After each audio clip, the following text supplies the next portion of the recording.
Hello internets, welcome back to my channel. Coming to you from the jetty here in Bodega Bay.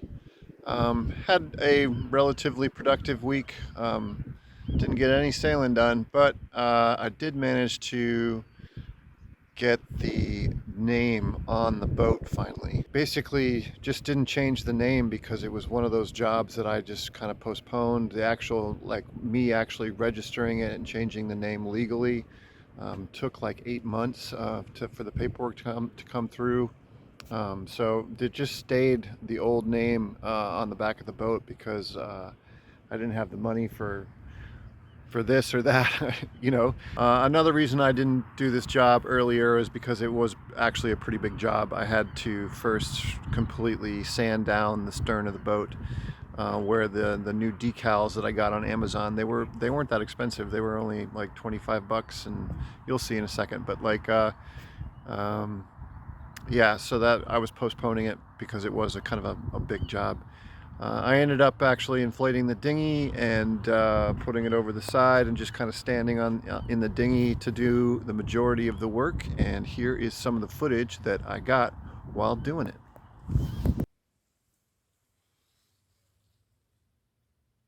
Here I am editing.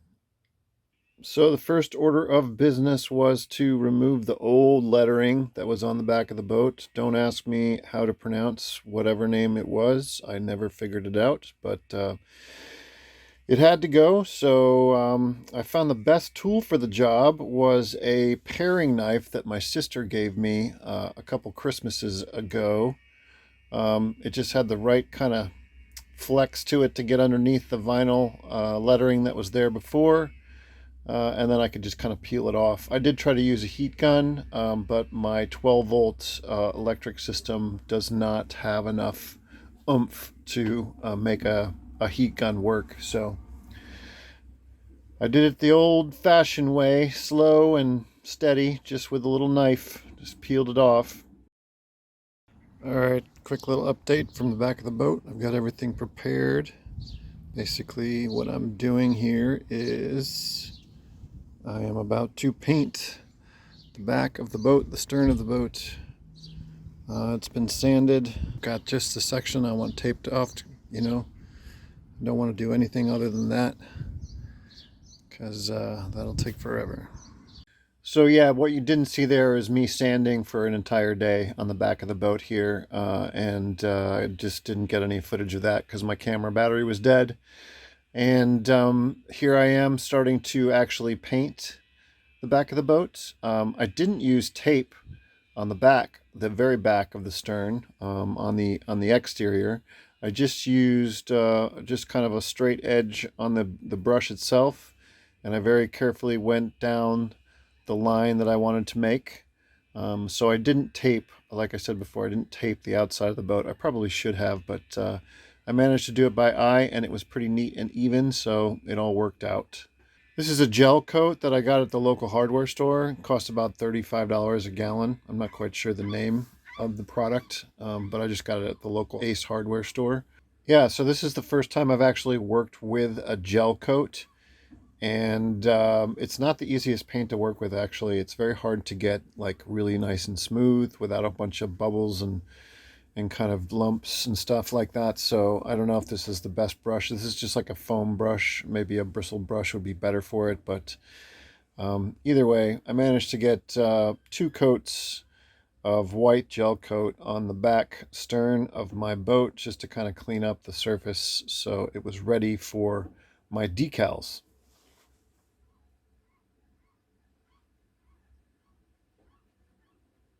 Here I am removing the tape. I removed the tape right away before the gel coat could actually dry, because once this stuff dries, it's pretty tough and it's hard to get the tape off, if this is what I've been told anyway.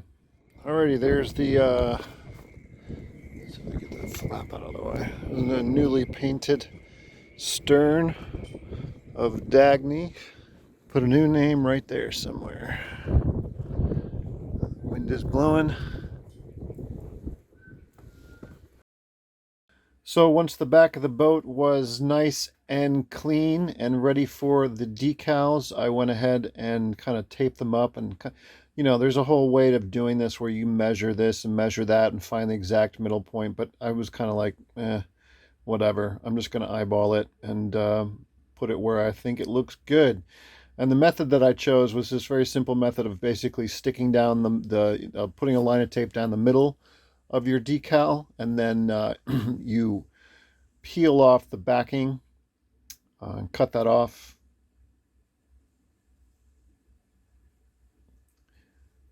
And then you very carefully basically just kind of roll the decal into place. And you can use a squeegee. I just ended up using my finger to kind of trace over the vinyl so that it gets a nice, good contact with the fresh gel coat that's underneath it. And then basically you just remove the center piece of tape and do the same thing on the other side. Very carefully kind of squishing it into place with my thumb. You really just want to press down hard and make sure that every piece of vinyl gets contact with the gel coat below. Then you peel off the backing tape, the see-through backing tape. And this is a little tricky. If you go too fast, you can actually pull up the vinyl things that you just put down, so you don't want to go too fast. And you just kind of peel it back until it's all gone. Once I got the name up there, I moved on to my little mermaid creature. I found both of these decals, by the way, I found on Amazon. The name, you have the ability to type out whatever you want it to say, and you can choose the font and the size and a few other things, the color. And I think that was like $25. The little mermaid there, I just dropped some paper backing into the water, so I had to get that. But the little mermaid there cost approximately 20 bucks, I think. Same thing, got her on Amazon. You could choose color, you could choose the size, things like that. So for total of less than 50 bucks, I got to put the name and a beautiful mermaid on the back of my boat. Well, here she blows. Dagny. I think it turned out really, really great, actually, and I love the little mermaid there. I think she looks great. You know, it's nice just to have her name on the back there for everybody to see. It is also a regulation. You are supposed to have the name and the port of call on the back of your boat if you're federally registered like I am. I'm not quite sure if I'm following the rules to the letter as far as the font size is concerned, but we'll see. Definitely hard to read at a distance. All the way zoomed in. Well, whatever.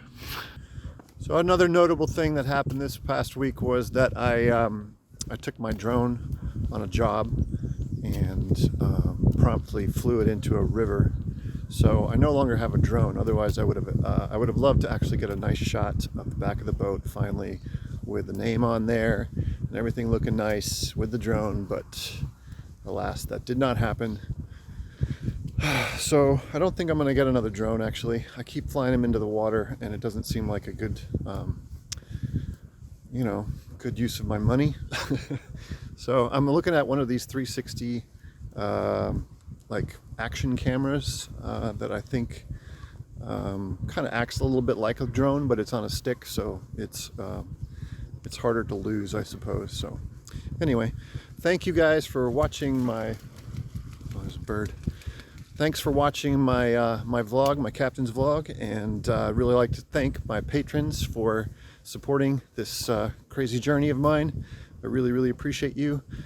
Please like and subscribe if you haven't already done so, and if you want to help out through Patreon, you can do so for as little as $3 a month, and there's links in the description below if you're interested. Thank you so much. I'll see you guys next time.